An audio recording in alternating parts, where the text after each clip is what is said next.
Boa noite, meus amigos. Sejam bem-vindos. Obrigado a todos pela presença.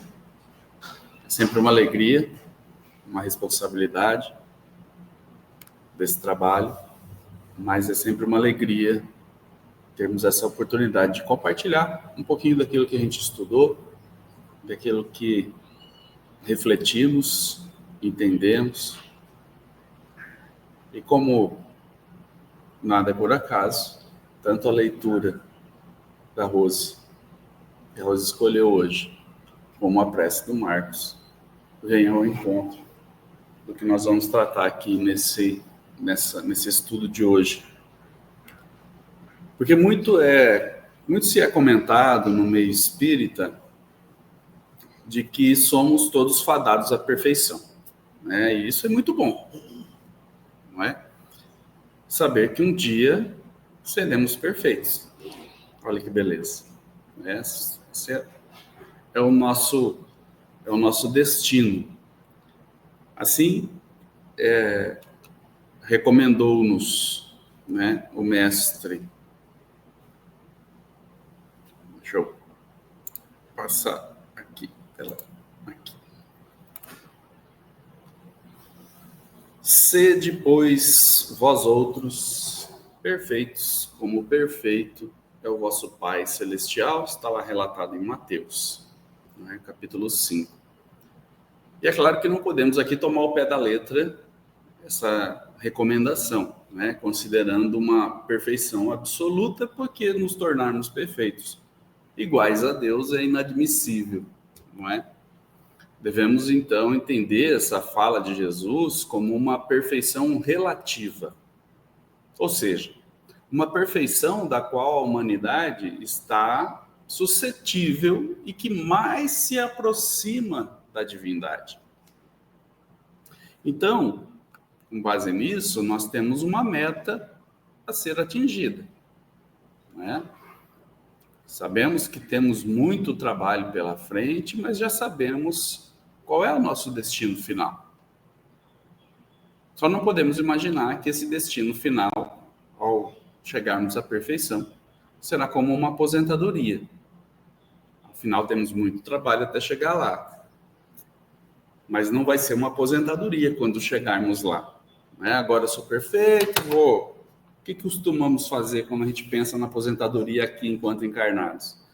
Me aposentei, agora vou viver viajando, né? Enquanto espírito, vou dar uma viajada lá para Júpiter, na volta, quem sabe, eu dou uma passadinha na Terra para ver como são as coisas. É claro que não será assim. Afinal, temos muito trabalho pela frente e então a gente precisa voltar para cá, né? Aqueles que ficaram se imaginando lá em Júpiter, volta.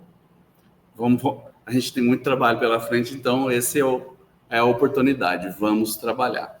Então, nesse contexto da fala de Jesus, relatado em Mateus, né, sobre sede perfeitos, pois vós outros, né, como perfeito no vosso Pai, no que consiste, então, essa perfeição relativa que nós comentamos aqui? Consiste em amarmos os nossos inimigos, em fazermos o bem aos que nos odeiam, em orarmos pelos que nos perseguem. Também está nesse mesmo trecho sugerido e relatado por Mateus, no capítulo 5, versículos 44, 46 até o 48. Né? E Jesus não fez tudo isso aí que ele está sugerindo? Por isso, a perfeição relativa. Assim, tendo feito tudo isso, e relatado e sugerido, Jesus nos mostra, desse modo, que a essência da perfeição é a caridade na sua mais ampla acepção. Não é? Porque implica a prática de todas as outras virtudes. Portanto, amigos, a pergunta é, ou melhor, as perguntas são: como fazer para chegar lá? como vamos alcançar, então, essa meta? Se a meta é sermos perfeitos. O que é preciso fazermos desde já para sentirmos, percebermos que, de fato, estamos caminhando nessa direção? Assim como o Marcos citou na prece inicial dele, né? Que possamos refletir aqui para nos tornarmos melhores, né? Refletirmos sobre tudo isso que vamos tratar e, assim como a Rose citou na leitura dela, então vamos tratar aqui, nós vamos então, a partir de agora, apresentar uma espécie de passo a passo para alcançarmos isso tudo que foi lido, que foi rogado em prece, né? Vamos apresentar aqui uma espécie de passo a passo, ou melhor, o que eu, dentro do meu atrevimento de aprendiz da doutrina espírita, chamo de o código de conduta. Tá? Código de conduta. Numa pesquisa rápida pela internet, nós vamos encontrar uma definição sobre isso, dizendo que um código de conduta é um documento que reúne um conjunto de regras e princípios que devem ser seguidos por um grupo de pessoas. Ele é utilizado para orientar e disciplinar a conduta de acordo com os valores e princípios adotados por uma organização, por uma classe social, uma nação ou um grupo social. Tá? Um regimento interno, por exemplo, é um código de conduta que promove a postura homogênea entre os integrantes desse mesmo grupo. Mas a proposta dessa noite aqui é considerarmos como código de conduta, nos baseando daquilo que falamos até esse momento e aquilo que falaremos daqui por diante, estaremos baseados no capítulo 17 do Evangelho segundo o Espiritismo, onde vai tratar de sede perfeitos, e justamente no item 3, nós temos lá o item chamado o homem de bem. Vale registrar que esse termo, código de conduta, como eu disse antes, então vocês não vão encontrar exatamente com esse termo nesse capítulo na obra, tá? Como eu disse, é o meu atrevimento, eu até isento a espiritualidade, foi o meu atrevimento de aprendiz da doutrina espírita que coloquei esse termo, porque eu considerei, de fato, tudo que nós vamos ver nesse item 3 do homem de bem, como se fosse um código de conduta para sabermos ter uma trilha para seguir, né?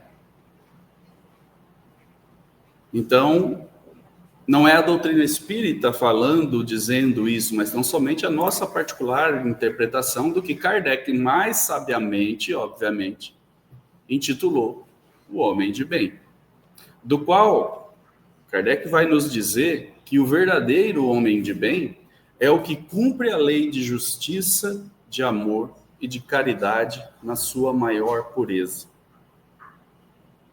Tá. Kardec nos disse isso aí. E a fórmula para ser o que ele chamou de um homem de bem, e nós chamamos então de código de conduta, que de forma resumida consiste em nos interrogarmos, né? Se ele, o homem, nós, nos interrogarmos a consciência, a própria consciência sobre os nossos próprios atos. Quando a gente faz isso, e nos questionamos se violamos essa lei, se não praticamos o mal, se fizemos, né, todo o bem que podíamos, se desprezamos voluntariamente alguma ocasião de sermos úteis, e se ninguém tem qualquer queixa contra nós, enfim, se fizemos ao outro tudo o que desejamos que o outro nos fizesse. Vem ao encontro do que a Rose leu. Então, de forma resumida, porque é só isso aí, o código de conduta? Não, de forma resumida, está aí. Mas essa receita que nós vimos até agora, de forma resumida, ao longo desse item 3 do capítulo 17, ela vai se desdobrar. E ela vai se desdobrar em 17 itens, que é o que nós vamos ver a partir de agora, que nós consideramos, então, o detalhamento desse código de conduta. E a partir de agora nós vamos expor, então, esses 17 itens desse código de conduta. O primeiro deles: deposita fé em Deus, na sua bondade, na sua justiça e na sua sabedoria. Sabe que sem a sua permissão nada acontece e lhe submete à vontade em todas as coisas. Então, nessa primeira frase aí, deposita fé em Deus, na sua bondade, na sua justiça e na sua sabedoria. É sabermos, lembrarmos o tempo todo, que Deus é bom, que estamos mergulhados nessa justiça. E que Deus é uma inteligência suprema, criadora de todas as coisas. A gente precisa lembrar disso. Porque se é uma inteligência suprema, quem somos nós para ficarmos questionando? Reclamando das providências divinas. Com base nisso, a segunda frase é literalmente nos submetermos à vontade de Deus em todas as coisas e ponto. Esse é o primeiro item apenas do nosso código de conduta. No item 2, tem fé no futuro, razão porque coloca os bens espirituais acima dos bens temporais. Aqui é buscarmos a convicção, se ainda não a temos, de que o espírito é imortal, de que tudo que é material é temporário e, obviamente, transitório. Logo, utilizarmos-nos da matéria e não nos tornarmos escravos dela. É buscarmos conquistar aquilo que seguirá conosco depois. Não é? Estamos falando aqui da verdadeira propriedade que, inclusive, tem citado no capítulo 16, item 9 do Evangelho segundo o Espiritismo. Nesse capítulo 16, que vai falar não se pode servir a Deus e a Mamon, onde vai citar nesse item 9 em que a verdadeira propriedade que temos, de fato, é a inteligência, os conhecimentos e as qualidades morais. Portanto, quando temos essa fé no futuro, é isso que vamos levar para lá. Essa verdadeira propriedade. Termos essa convicção. Por isso cita aqui que quando temos essa fé no futuro, colocamos os bens espirituais acima dos bens temporais, aquilo que é transitório. No item 3, vai nos dizer o código de conduta que sabe que todas as vicissitudes da vida, todas as dores, todas as decepções são provas ou expiações e as aceita sem murmurar. Também vem ao encontro do que falamos no item 1. Aqui vamos compreender que tudo existe e acontece por um propósito maior. Que a lei do progresso, ela é incessante. Portanto, seja por prova ou por expiação, a pergunta que talvez nos dê mais conforto ou consolo e até mesmo esperanças para o futuro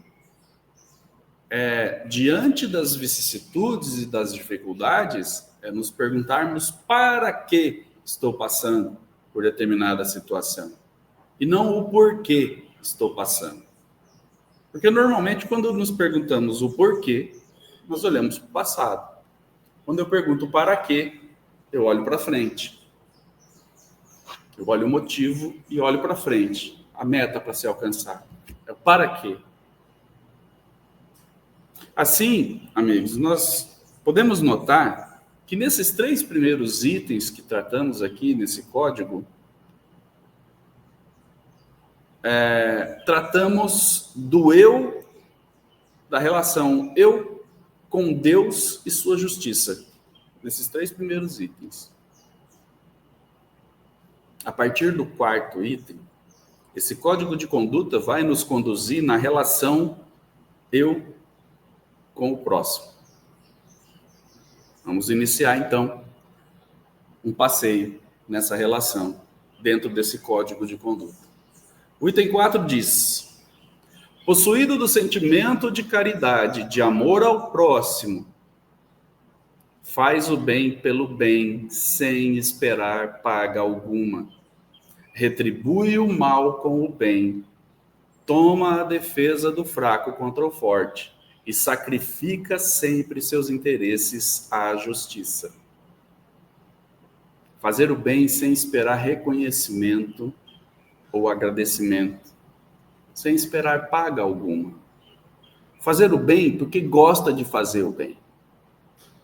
E ponto. E quando recebemos o mal, mostremos a outra face.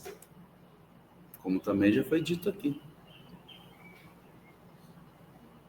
Aqui podemos citar, para corroborar com essa reflexão, uma parte da resposta da questão 893 de O Livro dos Espíritos. Questão essa que inicia o capítulo 12 da 3ª parte de O Livro dos Espíritos, que vai tratar justamente da perfeição moral, de onde saiu o Evangelho segundo o Espiritismo. Onde vai nos dizer, uma parte da resposta, vai nos dizer que a sublimidade da virtude, porém, está no sacrifício do interesse pessoal pelo bem do próximo, sem pensamento oculto. Vale esse alerta aí no finalzinho. Por que sem pensamento oculto? Porque se o Criador não mora fora da criatura, como já aprendemos aqui, são esses pensamentos mais ocultos que Deus vai sondar. Não é?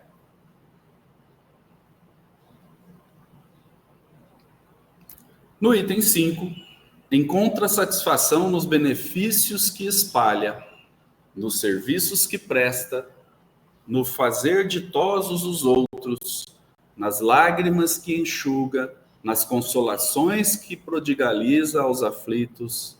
Seu primeiro impulso é para pensar nos outros antes de pensar em si, é para cuidar dos interesses dos outros antes do seu próprio interesse.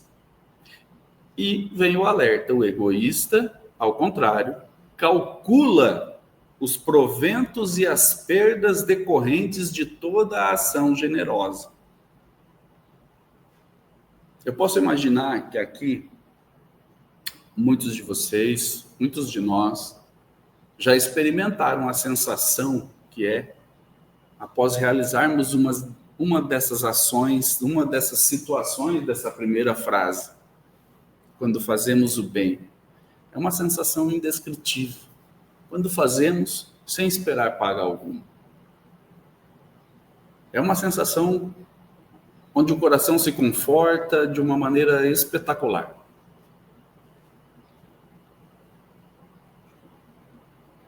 E na última frase fica então o alerta, né? Falando sobre o egoísmo, em se calcular tudo aquilo que podemos receber ou possíveis prejuízos, no caso, né, na hora de executar uma ação generosa por alguém. se nos pegarmos fazendo esse cálculo, que possamos ter a força de exercitar, não mais fazê-lo. Lembrando que isso aqui é um código de conduta, recomendações para que possamos ir aos poucos, interiorizando e assimilando e aderindo isso nas nossas vidas, nas nossas práticas diárias. No item 6, o homem de bem é bom, humano e benevolente para com todos, sem distinção de raças nem de crenças, porque em todos os homens vê irmãos seus. Nós fizemos aqui esse destaque nessa parte, pois trata-se de um verdadeiro exercício também para todos nós.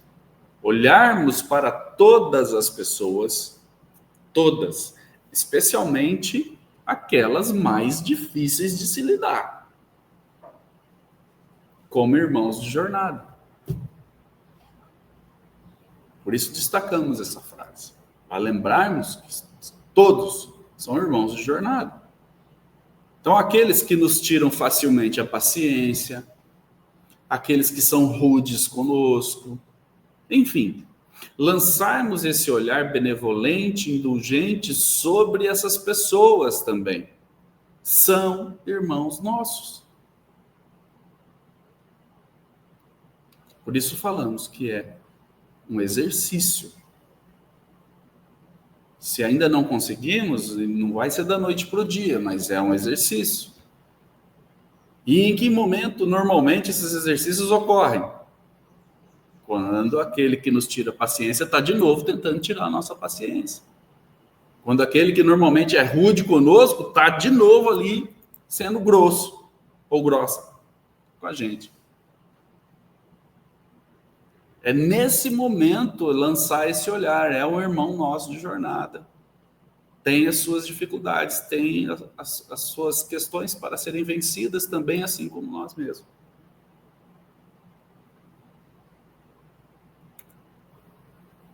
Item 7. Respeita nos outros todas as convicções sinceras e não lança anátema aos que como ele não pensam. Ou seja, respeito diz tudo, não é? Darmos o direito dos outros pensarem como pensam, de serem como são, mesmo discordando da posição deles. Nós podemos discordar, mas devemos respeitar.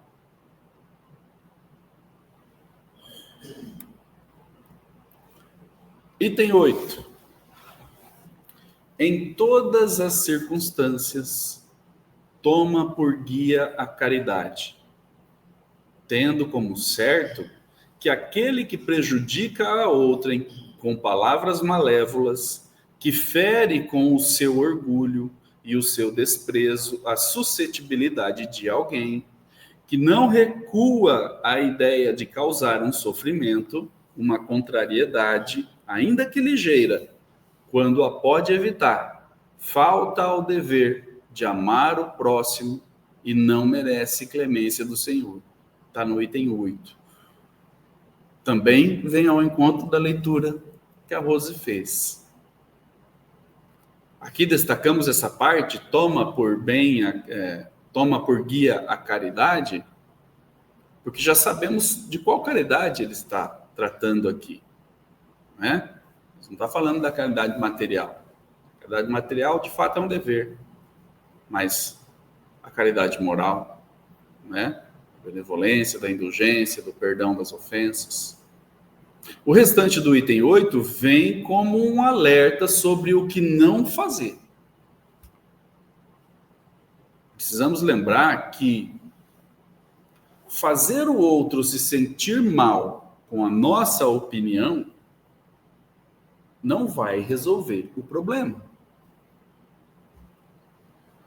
Se a intenção é essa. Por mais que estejamos certos, a minha intenção é fazer o outro se sentir mal, que eu sei que eu estou certo, mas eu vou pisar naquele calo lá. Tenho essa intenção. Então, fazer o outro se sentir mal com a nossa opinião não vai resolver o problema. Isso é o quê? É orgulho. Orgulho ferido. Então, que tenhamos essa força para nos calar diante dessa tentação de fazer o outro se sentir mal com a nossa opinião. Se essa é a intenção.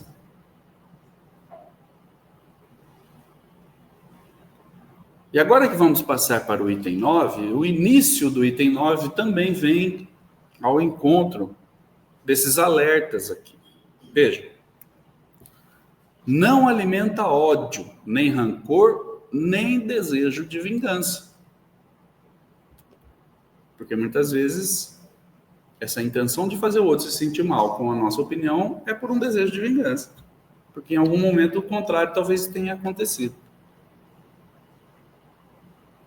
Por isso nós citamos lá que poderia ser o orgulho ferido. Mas aí destacamos a recomendação: perdoarmos.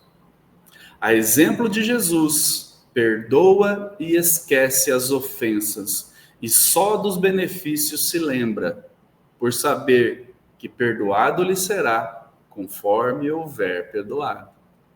Observamos aqui então a condição que está justamente na oração do Pai Nosso, e que tanto também já é citado.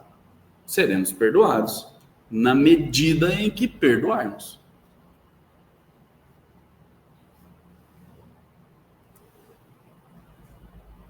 Item 10. É indulgente para as fraquezas alheias, porque sabe que também necessita de indulgência e tem presente esta sentença do Cristo: atire-lhe a primeira pedra aquele que se achar sem pecado. Então, temos que ser indulgentes porque nós também precisamos da indulgência. É um super alerta para todos nós isso aqui.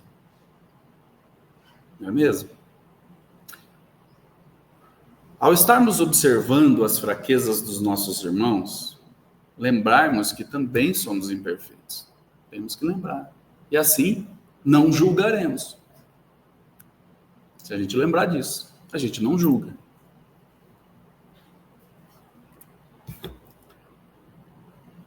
Vamos para o item 11. Não desanime. Já a gente termina.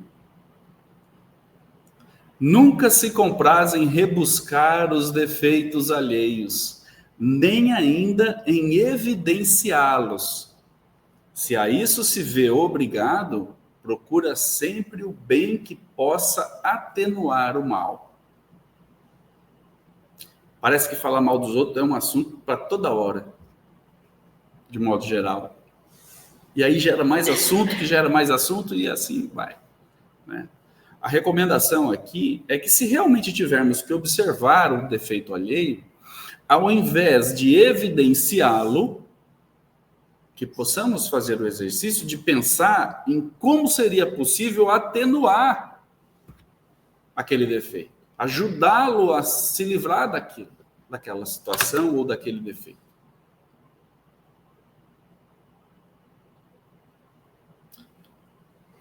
Vocês estão achando difícil esse código de conduta até aqui?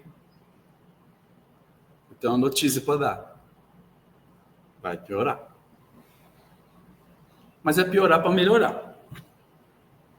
Né? Porque até aqui, esse código de conduta tratou, então, lá nos 3 primeiros itens, do eu com Deus. Aqui, do 4 até o 11º, o eu com o outro. E agora é o eu comigo mesmo. Por isso eu disse que vai piorar.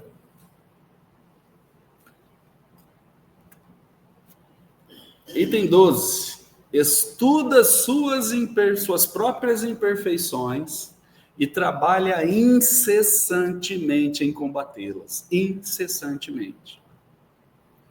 Todos os esforços emprega para dizer, no dia seguinte, que alguma coisa traz em si de melhor do que na véspera. Na semana passada, o Valdir até comentou aqui na palestra dele sobre o verdadeiro espírita ser aquele que emprega esforços de se melhorar, né? Por se melhorar. Se esforça verdadeiramente para vencer as suas más inclinações.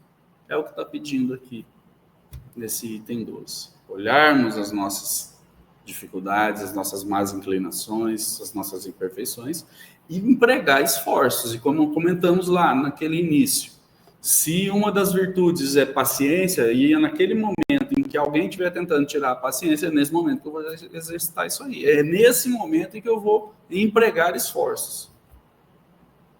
Ou eu vou continuar sendo reativo, que é o que as mídias nos provocam, né? Nos incentivam a sermos sempre reativos diante de tudo. Item 13. Não procura dar valor ao seu espírito nem aos seus talentos a expensas de outrem. Aproveita ao revés todas as ocasiões para fazer ressaltar o que seja proveitoso aos outros. Então, o que está nos dizendo aqui, está nos pedindo aqui, recomendando, é para não evidenciarmos os nossos talentos, nossas qualidades, às custas do outro. Mas, ao contrário, ressaltamos o que seja proveitoso aos outros. Podemos aqui pensar na questão de sermos prestativos, né? Pois em muitas situações, dependendo do que for, nós temos, às vezes, condições melhores, né? Ou maiores condições de executarmos certas tarefas. E assim nos colocarmos à disposição para ajudar, sem humilhar, né? Mesmo percebendo que nós temos melhores condições de fazer determinada tarefa do que o outro, nos colocarmos à disposição para ajudar.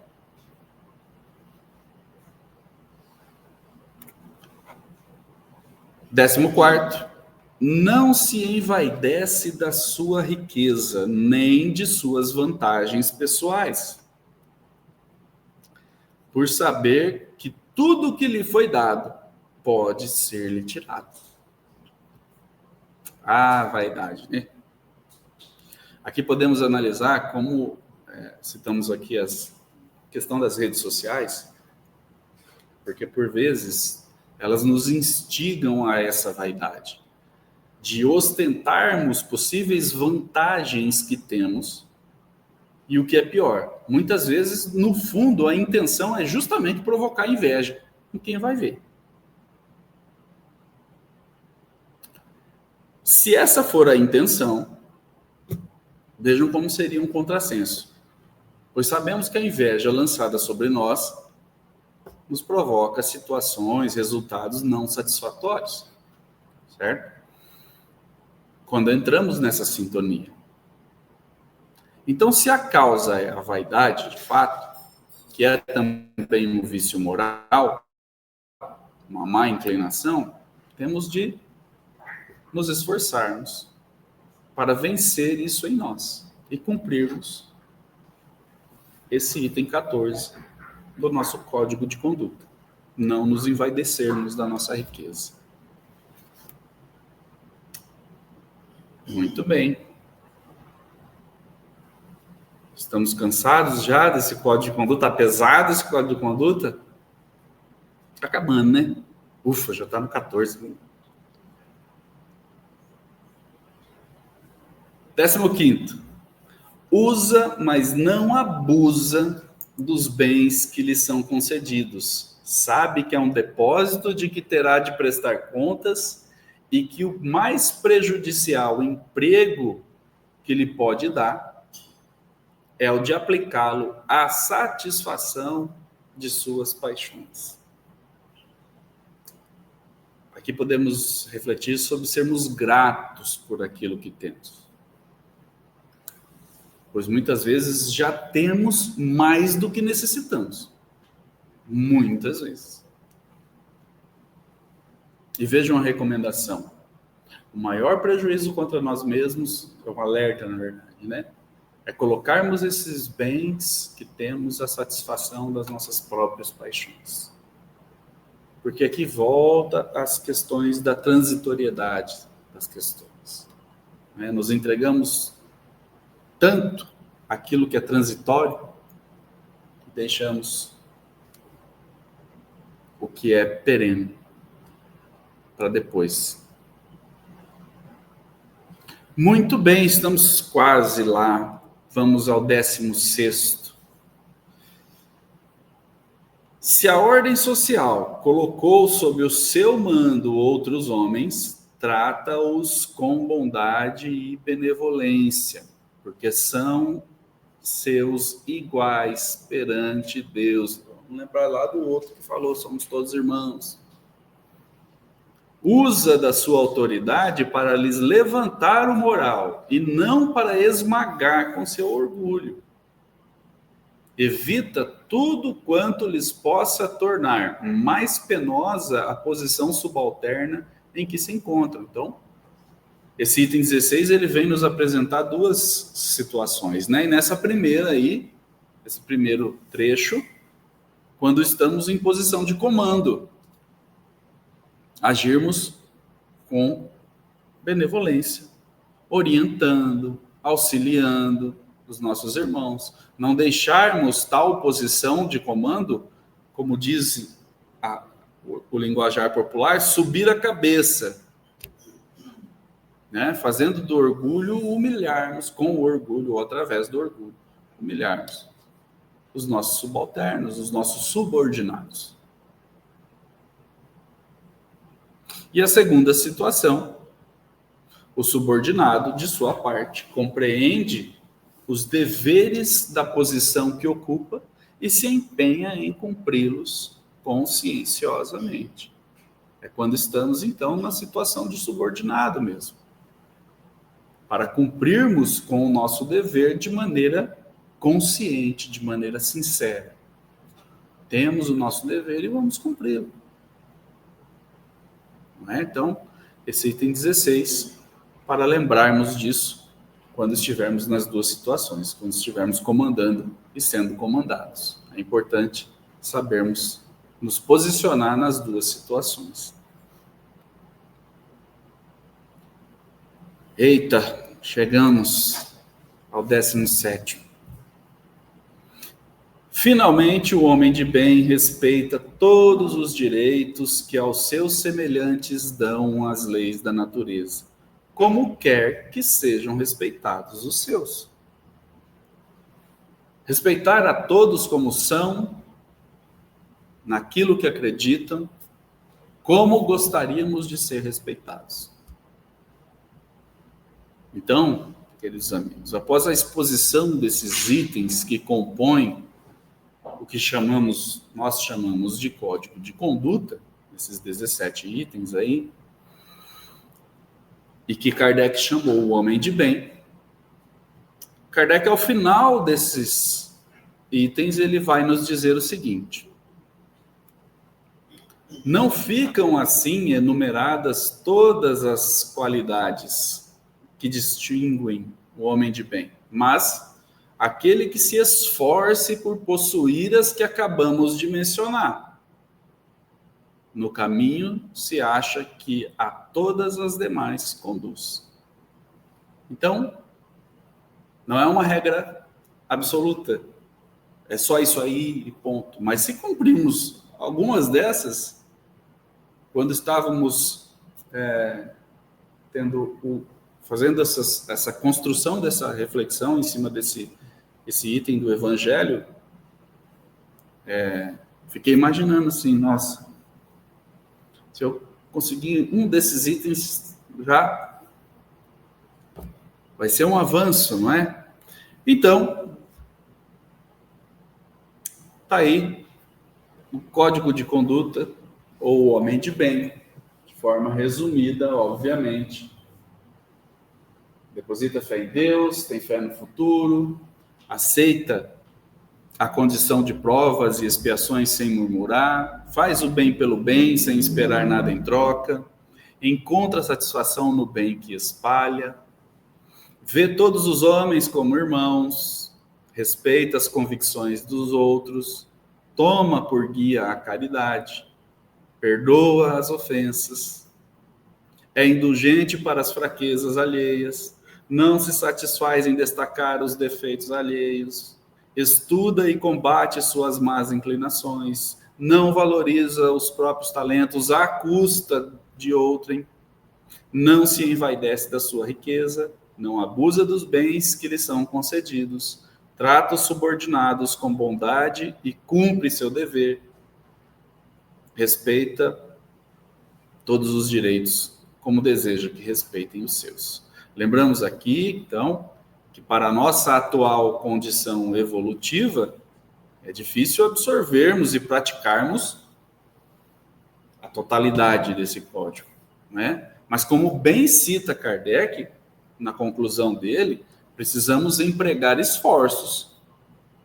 E em empregando esforços, se de fato colocarmos o nosso esforço nesse sentido, cumprindo algumas partes, talvez, desse código de conduta, poderemos, sem dúvida, nos sentirmos, nos percebermos no caminho dessa perfeição que citamos lá no início. Como assim nos aguarda o nosso Mestre Jesus. É isso que eu desejo para mim, é isso que eu desejo para todos vocês, é o que eu desejo para todos nós. Gratidão. Muito obrigado.